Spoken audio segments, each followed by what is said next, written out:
You know, in the incredibly complex world we live in, the tools we use to solve global problems are getting a serious upgrade.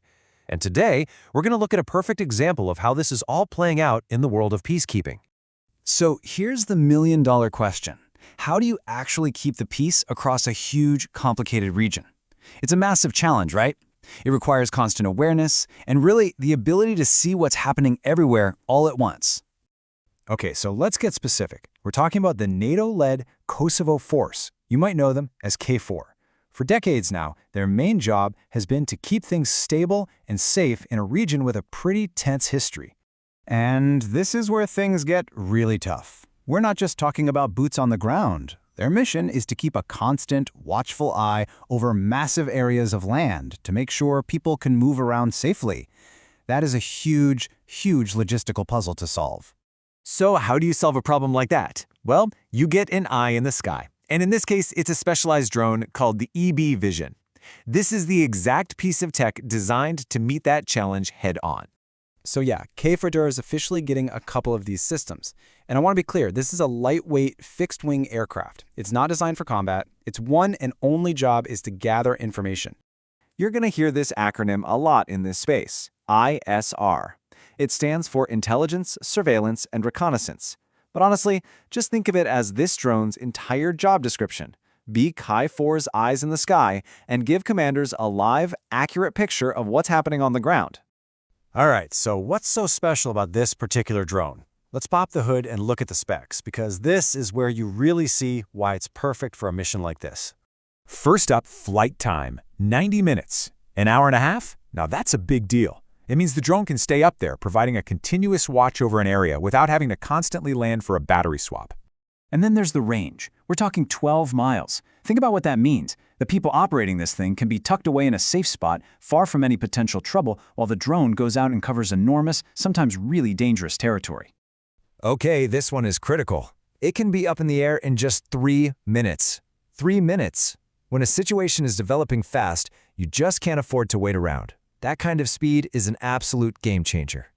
And of course, if you're gathering all this vital info, the last thing you want is for it to fall into the wrong hands.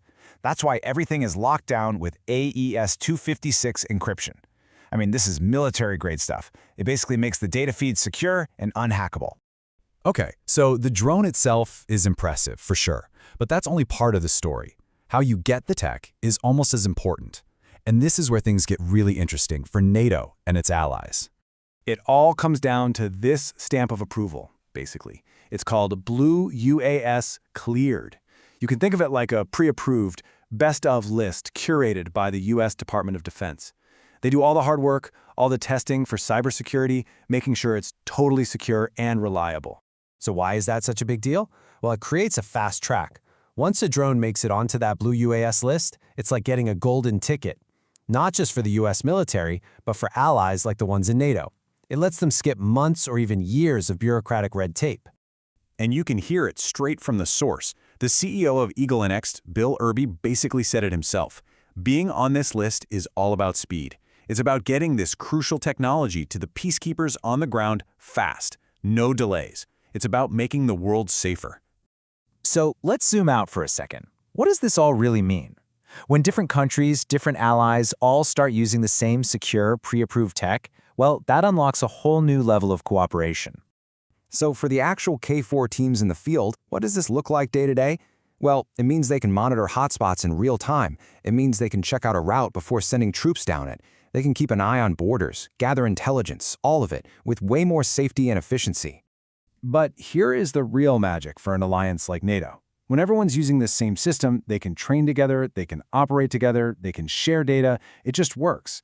There's a buzzword for this. It's interoperability. And it's absolutely vital. It means that finally, everyone is speaking the same language, technologically speaking.